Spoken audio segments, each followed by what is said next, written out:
Good morning and good afternoon, good evening to everyone all around the world.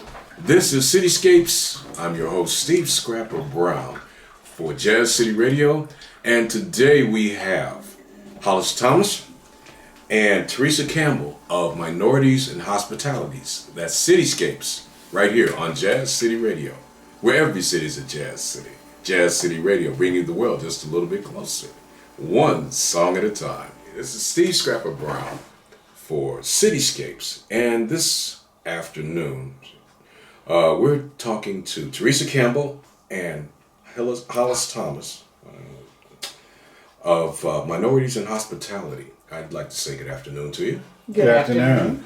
And tell us about, I'm going to start with Teresa first. Tell us about what is Minorities and Hospitality. What do you do? Minorities in Hospitality is a minority organization for hospitality people, such as people that work in hotels, people that have limousine services, people that are meeting planners, wedding coordinators, social event coordinators. So it's really almost everything Indiana we would say, who's your hospitality? That's Right. what Minorities in Hospitality is. And we started in 1997, I believe. Okay. And with that, we started with, her name was Gina Connor Bates. Okay. At that time, she was with Visit Indy. And we were at Market Square Arena. So that's how long ago it was. So you were affiliated with I guess you could say, what would be Parent Hospitality, let's see, is it called Indy? What is it? It's help me here. Okay. What I'm trying to find out is Visit Indy. Yeah, Visit Indy. Yeah, Uh-huh. whenever you have some different Events in events Indianapolis, and yes. conventions and so forth. That's where you're Visit involved. Indy, yes. Okay. Visit, All right, Visit Indy yeah. brings in all of our conventions and, like Gen Con, our religious conventions, right. Oh, that ought to be fun. So they bring in all those, and that's how Indianapolis has really grown with our convention center getting larger for the stadium that we have now. Visit Indy and CIB, which is the board for Indianapolis. They're the ones that bring people here to look at our place, and then they go back and say, hey, we want to do a conference here. So you work very closely with the CIB also? Yes. Okay. Yes. And how long have you been president? It's been since 2015. This is, my year is up this year, and so we're going to have re-elections, and my board told me I couldn't leave. I had another 2 more years. Amen to that. Now, Hollis Thomas, Yes. I understand you do a lot of mentoring and I do mentoring. I'm also a retired educator and happen to be a chef as well. And what people don't realize is, again, that's another part of the hospitality industry. Anything associated, as Teresa said, with tourism, with city visiting, with conferences. And one of the reasons that Minorities in Hospitality was founded was because Gina Connor Bates and others that worked in this industry, primarily in hotels, didn't see people that looked like them being promoted and moved on or advanced in the hospitality industry, particularly hotels. So they said, if we aren't going to be told about the positions, then perhaps we need to do something to ensure that we're going to be able to get our foot in the door and or start learning about these things and help us get ready to get ready. So again, the organization was founded and born based on the principle, what's the field of dreams? If they build it, they will come. So they built it, and people that were part of the industry began to see the benefits of being a part of an organization that was making them aware of positions. Also, they were able to help groom each other. And because this industry, I'm still fairly new to it, I became a certified chef in 2009 after a nearly 40-year career as an educator, and didn't realize how much people moved around in this industry. Correct. And I thought, boy, this is something. And then we said, this is a group that is aging out. We need to do something to grow our replacements. So we start focusing on the youth, and that's one of my passions is the mentoring piece, where we were beginning to look at young people in high school and college and otherwise that might very well want to work in hotels, want to have limo service, want to be an event planner, or eventually own their own version of Jazz City Radio.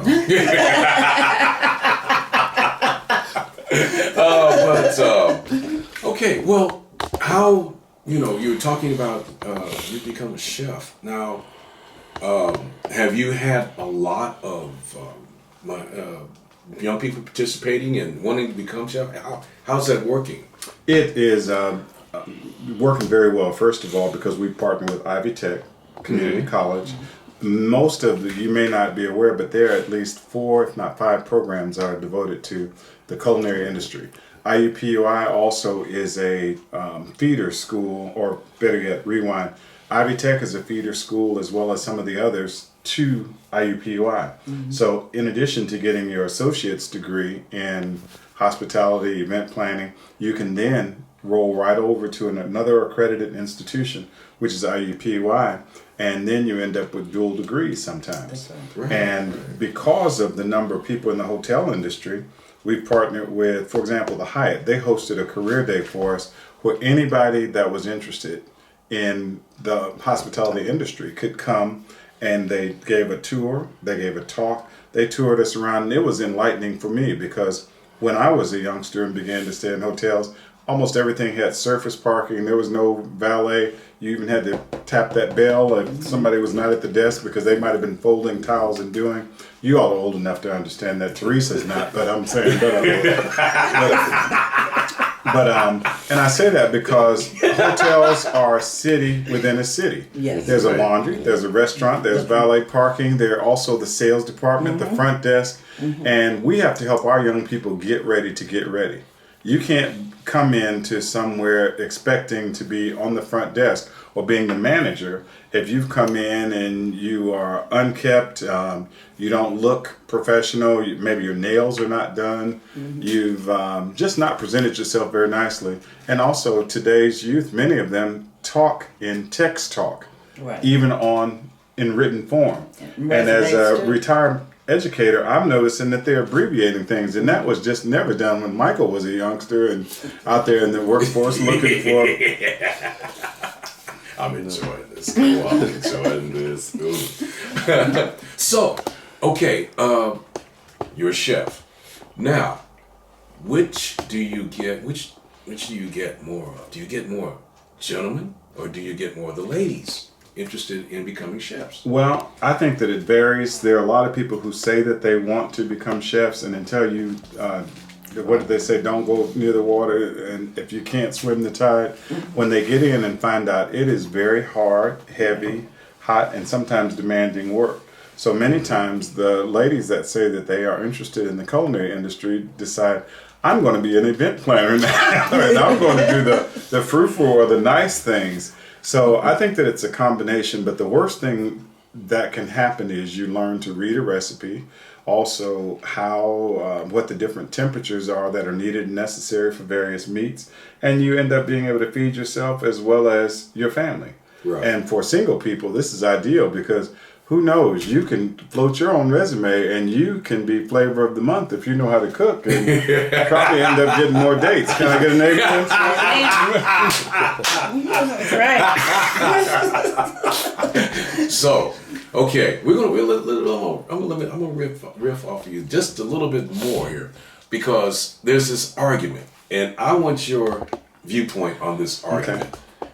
They say that even though you find more women in the kitchen, they say that men make the better chef. Some men. Is that cut off now? Nope. Okay. I think it's all relative. Historically, in the history of cooking, men were the early chefs. Women were not even in the European kitchens.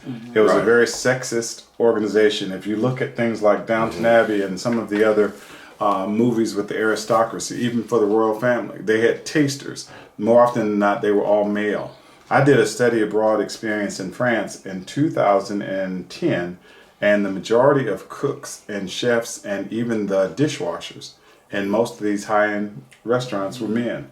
They would catch a case in America for discrimination for some of the practices that we observed. But they said that they did this primarily to keep down a lot of confusion, dating amongst the staff, and so on and so forth. So with regard to cooking, I think it's a relative experience, and I think that that's a myth, because particularly with black women, we've been cooking for everybody, including our family, since the beginning of time. My late mother was my inspiration, and she could, without measuring, make some of the most delicious dishes and never wrote anything down. So it was almost impossible to learn how to cook from her. So again, men, you may think you have it going on, but women, particularly women that look like us, women of color, I'm giving you a shout out today. Black women rock, because you have cooked for the first family, the last family, and then when you're exhausted, you have to come home and cook for your own family. So hats off to the ladies. Fellas, thumbs down today. But now, Hollis saying that, but if you go to restaurants, what do you usually see? Cooking. In the restaurants, It's mostly men. you see men, because again, they have come into that mindset. One of the other reasons is that, as I said, people don't realize how hard, heavy, and sometimes what a dirty work and job it is. And I don't know if you realize it, but there is a very high divorce rate amongst people that are in the hospitality industry. Yes, it is. Now, I don't know about hotels as much, but if you look, a lot of the chefs, not only do they have to order, they have to be there from the beginning, opening until the close, and that might be a 13 to 16 hour day. And I've known people in this industry whose children and say, what are you doing at home? Because they're so unaccustomed to seeing the parent.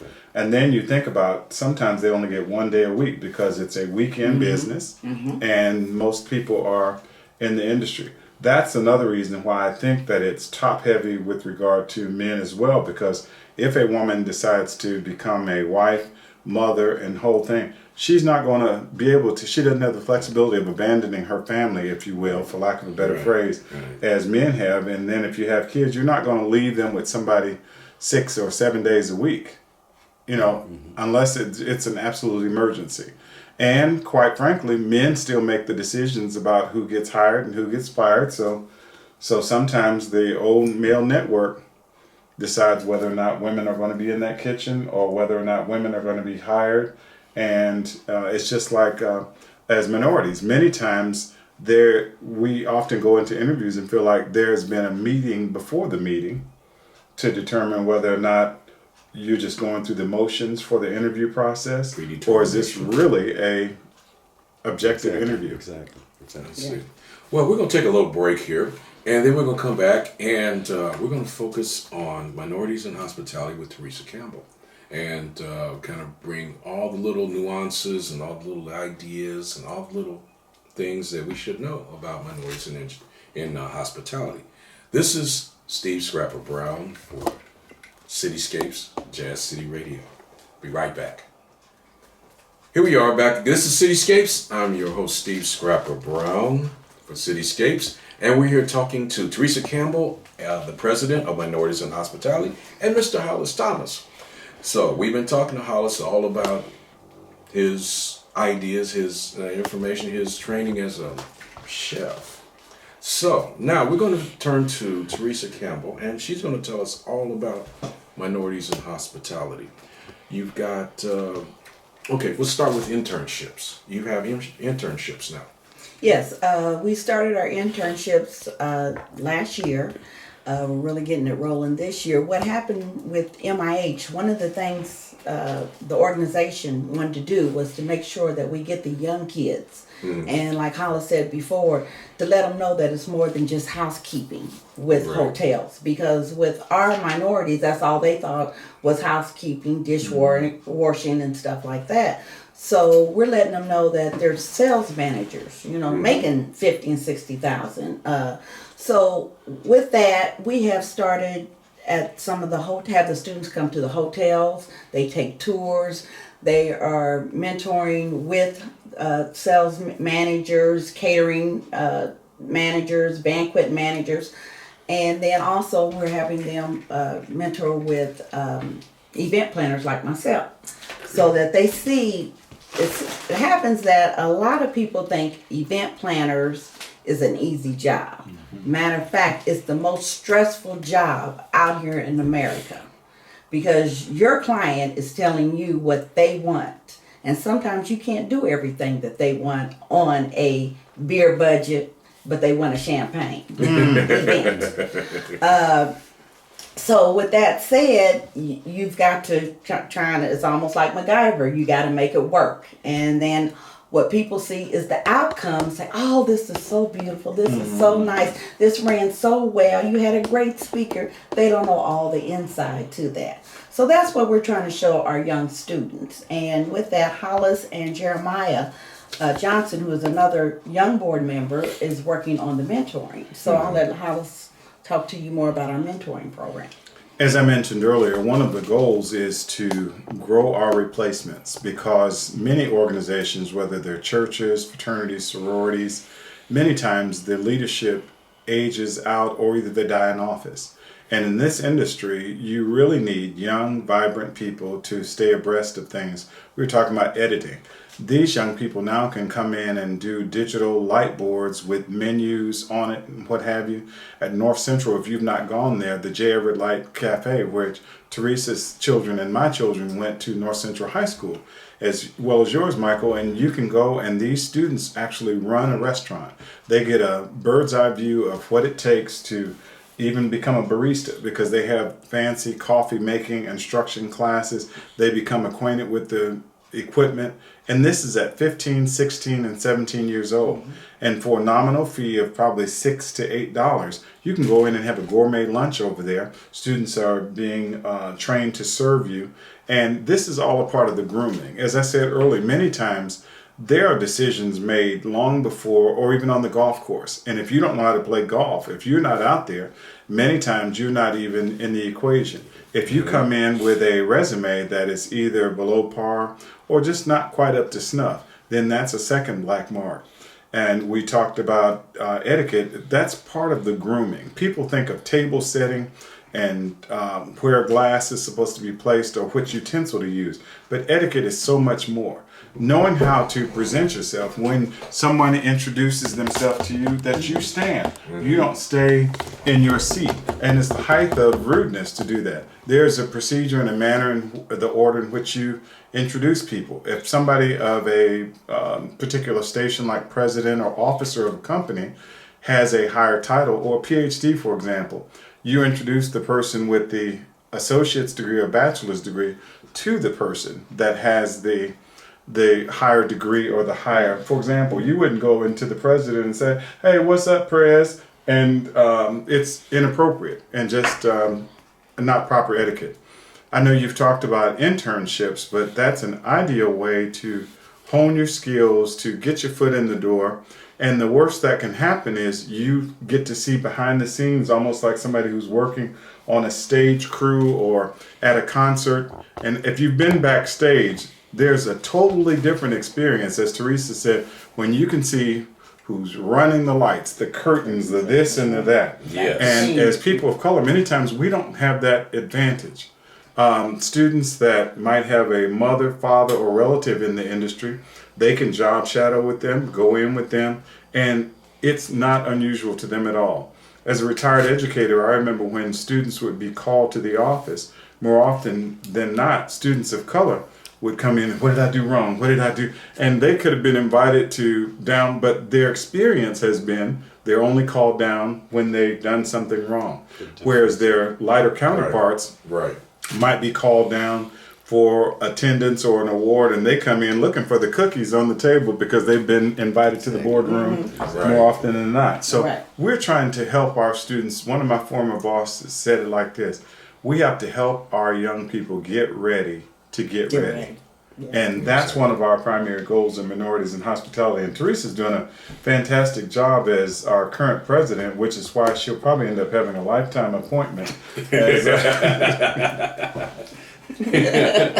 Oh, I got something just popped in my head, and I usually ask, when I think of something, I ask questions about it. Not only did you talk about internships, but do you have programs for veterans? We have not done anything that. specifically for veterans. I happen to be a veteran as well, and whenever I hear about initiatives that I think might lend itself to something that we're doing, I share that with him. And back to some of the schools that we partner with, Ivy Tech, they do have a veterans focused program. They have a person that is dedicated to finding opportunities, maybe even funding vocational rehab. If somebody has got post-traumatic stress disorder, they can go to, and they're a veteran, they can go and sign up through, and that can help with their expenses. I went to school on the GI Bill and ended up not earning but not one but two college degrees and still had additional hours. And now things are done a little bit differently, but as I said, each school has its own dynamic, but it's been one of the best things that we could do to partner with some of these colleges. There was a boot camp that was held at Ivy Tech a few weeks ago, and we were invited, to come as a board and have our students come. Well, a few of the board members and I ended up going, and they taught students the skills of knife skills, pastry, and it was a wonderful half-day experience, just showing people how these beautiful cakes, like Teresa said, all people see is the finished product in the window. You have no idea how much piping these folks have had to do, and what they had to do to keep the buttercream frosting from failing. And another good thing is that because of people like Teresa working in the industry, they hear about jobs that others may not know or hear about. So it's, again, that inside edge. Yes, yeah, it is. So you've got some, Teresa, you've got some different things coming up here we need to find out about, and you need to tell us all about, so that we can kind of get it out there to the people. And also we need some kind of not enough coffee yet. Contact information so that we can, people who are interested in getting into hospitality environment can get with you. How to get in contact with us. Get us going here. Well, one thing, we are on Facebook page, like social media. The last couple of years, we have really gotten more involved in social media, and so we're on Facebook page under Minorities in Hospitality Indianapolis chapter. Also, we have a website which is www.mihindi.org, and then I believe, are we tweeting a little bit? We're tweeting, we're twittering, Instagramming. Yeah. So we're hitting that. Then we meet every third Wednesday of each month, and this year what we're trying to do is doing, like Hollis had mentioned, etiquette. We're teaching different things about etiquette at each session of we usually have breakfast meetings, or we'll have networking in the evenings. And the reason we do that is because some of the people, meeting planners, hotel people, are working in the morning, and they don't get off till 3 or 4, so they can't come to the breakfast, so that way they can come to our afternoon event. And vice versa, because with the hotel business, like we all know, it's 24 hours, 24/7. Restaurants, 24/7, pretty much. Event planners, not as bad, but some of them end up being 24. Especially if you get Bridezilla as a you know what? I'm sitting here and I'm thinking, she's probably got stories, and we're gonna when we come back from a break, we're going to ask you some of the stories, some of the things that you can talk about. You don't have to use names or anything. Okay. Just give us some stories of some of the things that you've encountered, some of the things that you've had to deal with, some of the... You mentioned Gen Con, and I'm very familiar with that. So I'm thinking, what did she have to deal with the people? Well, I didn't have to deal with that. That was Visit Indy, but I used to watch Gen Con going past me every day with all those outfits. Because I worked right downtown around the corner from the convention center. So. Okay, why don't we take a break and we'll come back. This is Cityscapes with Teresa Campbell and Hollis Thomas and Minorities in Hospitality. We'll be right back with Teresa Campbell and Hollis Thomas of Minorities in Engineering. You are listening to, I always say engineering, why I got that in my head. Minorities in Hospitality. Yes, I was involved with Minorities in Engineering. Minorities in Hospitality. And you're listening to Cityscapes. And tell us a little bit more about Minorities in Hospitality. Is it a national association or? Okay, as far as I know, Indianapolis or Indiana, let's say, has the only chapter. There's a Minority in Hospitality, I believe, at one of the black colleges, one of our VCU black colleges, and I can't remember which one, but it's a student organization. Correct. And Okay. the students were in hospitality, and it happened that when Gina Connor Bates, Lester McKinney, Paul Williams, they were all with Visit Indy, myself, which was a meeting planner, and then there was a lady named Crystal Williams Jackson. She was what I want to say, director of sales in Indianapolis at the old Adams Mark Airport. We did not have director of sales, any minorities in director of sales. She was our first one. So with that said, we do have them now, but they're far and few between. We do not have any general managers in any of our hotels here. So this is what we're trying to promote with MIH, and that's what that college was doing with their organization, is to let them know we want you to go bigger and better when you leave us. Burnell, who was with the Omni at the time and was on the board of the MIH in college, he is now in, is it Florida now? He's been moved around a few times. He's moved around a lot. Like they move a lot in this career field. He started as director of as director of housekeeping at the Omni. Now he went to St. Louis. Then he went down to Florida, I believe, and I think he might be on the East Coast, but each time he's promoting himself. And so anytime I'm looking for Hollis and I to see that Burnell's general manager of one of the hotels, and that's his goal. So this is what we do in Minorities Hospitality, is to take these students and bring them up and have them move up. So, you know, we don't have a black hotel in Indianapolis, and it's a shame because with all the minorities stuff that we do have here, we do not own one black hotel. And that is one of the reasons that Gina and them was upset, is we need to at least have a GM to say this is our hotel. So what we're also done with that is that us minorities as event planners, social event planners, is let's figure out what minorities are in these hotels, and then let's go to that hotel and do business with them. Exactly. And that will bring their GM to another level. Let them know who we are, that we're going to do business when you have a minority. I don't care if it's Greek, Asian, black, whoever. But they're a minority, and that's who we're going to do business with. And that's a good segue, because that would give us so much more bargaining power too, if we would do that, because again, this industry brings in multi-million-dollar contracts.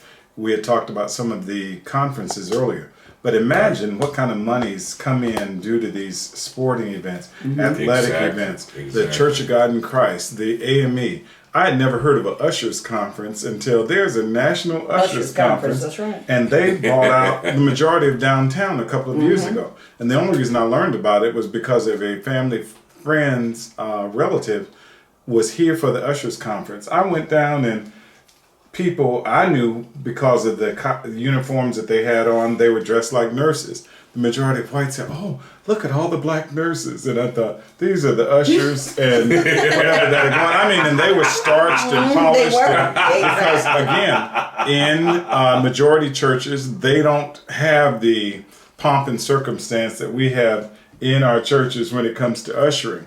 But again, about the getting ready to get ready. And I want to just say a little bit more, if I can, about the etiquette piece. Please. Part of what is lacking is that when you think about the hospitality industry, people immediately think about table setting. There's some foolproof ways to remember where things go. But it's not just enough to know where things go. For example, the word left has 4 letters in it. The word fork has 4 letters. So you can always remember that your fork goes on your left side.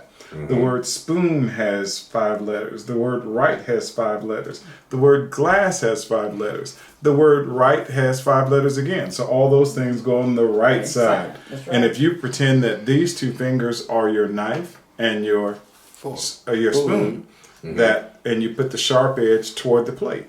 Because sometimes if people have used their butter knives, I tell people for screwdrivers, sometimes your butter knife is a little sharper. I know nobody in this audience has ever done that before. But I said, and one of the reasons that I mention that is that the social process, usually for professional positions, there are 2, sometimes 3 interviews. And you may make the cut in one, but maybe not the other. But there's more often than not a social interview.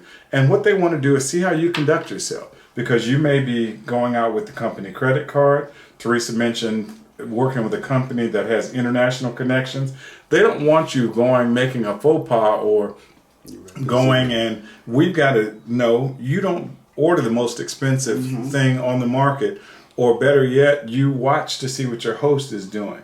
If they order hamburger, you don't order filet mignon or the biggest porterhouse you can get.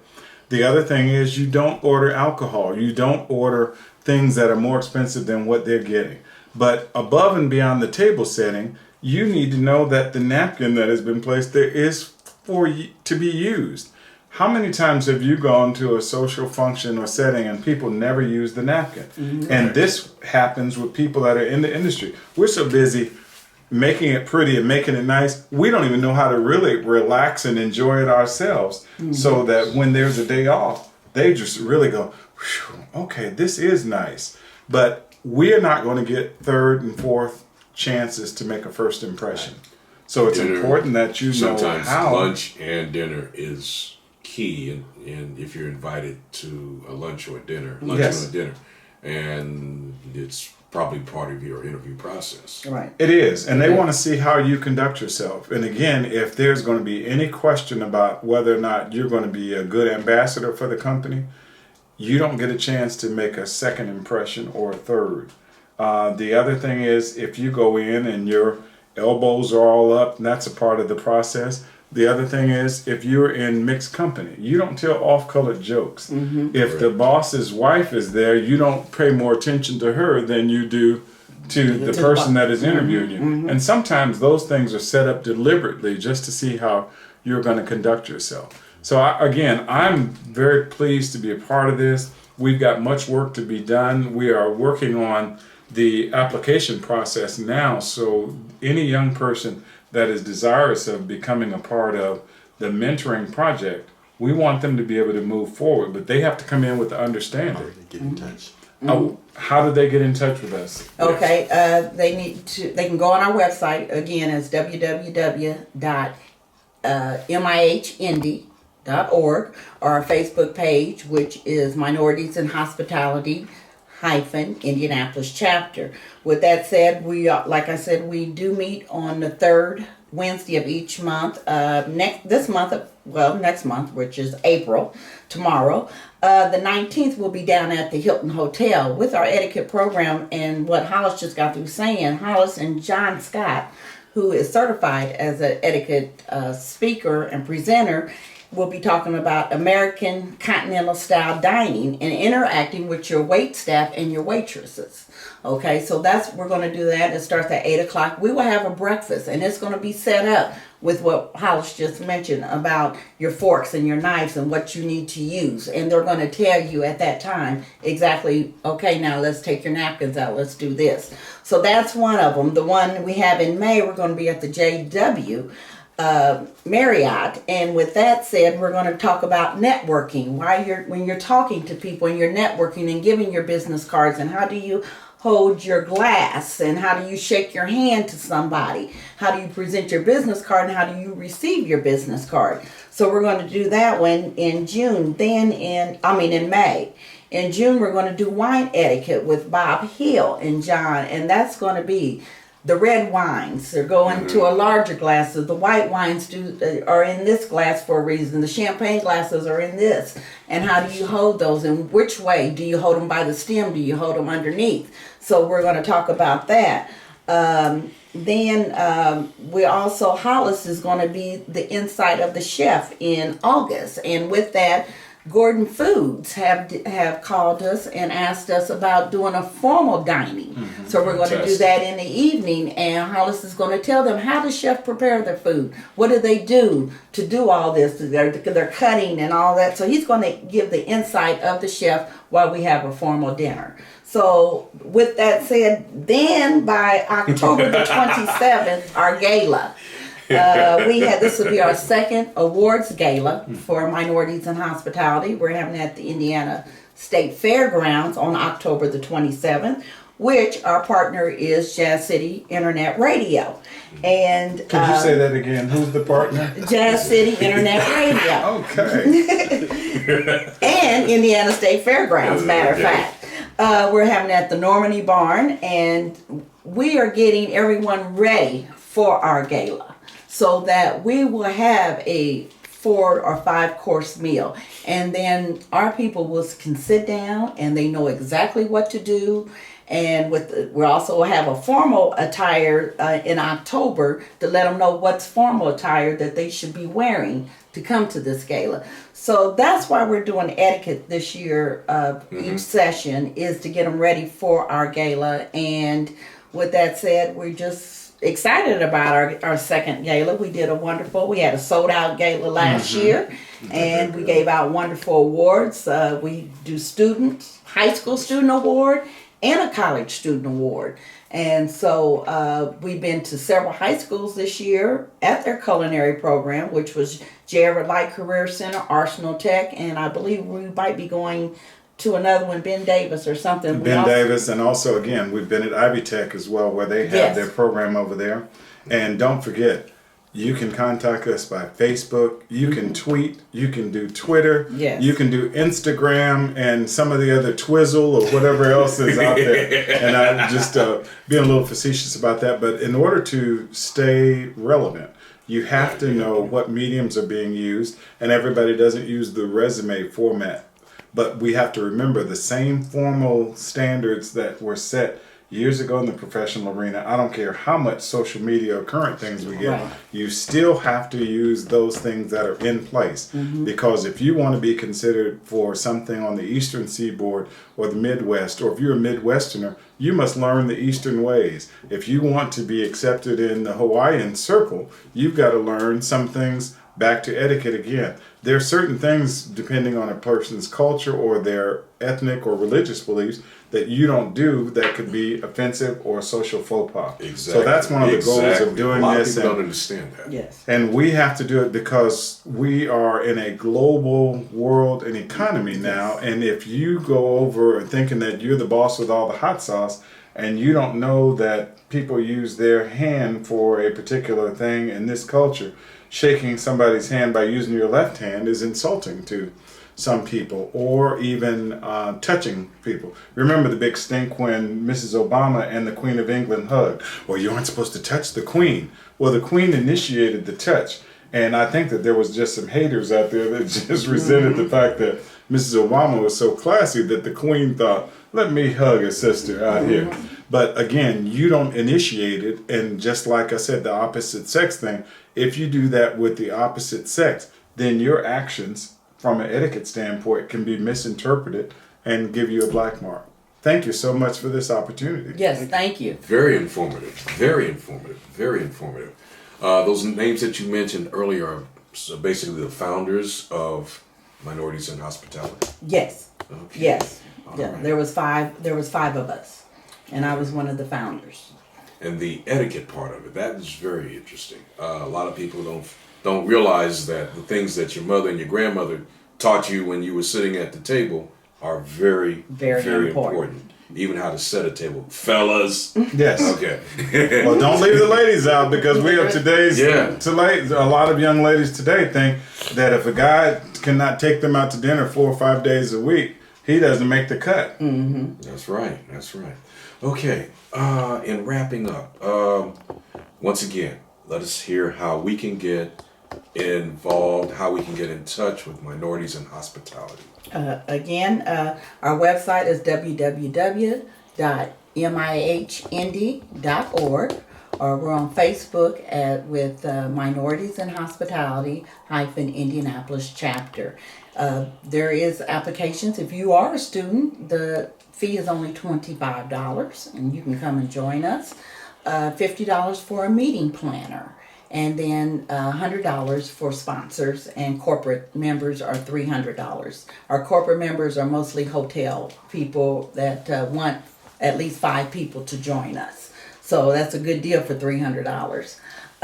So yes, we look on our website or our Facebook page. We have our invites there, so you can just click on, say, I want to come, RSVP with us, and we would love to have you. Okay, this is for all those young people who could be considering careers in hospitality industry, and it doesn't just necessarily mean one small aspect of it. I mean, we covered a total idea of what is involved in hospitality down to etiquette. Now, I learned quite a bit of myself today. So, with all that in mind, we'd like to thank Teresa and Hollis for their time, and we really appreciate it. And I hope that and wish you great success, and wish you much success in this for all those who could be considering careers in hospitality.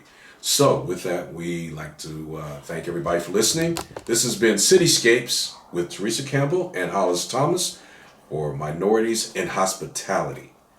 I'm Steve Scrapper Brown. We thank you for listening. This is Jazz City Radio, where every city is a jazz city.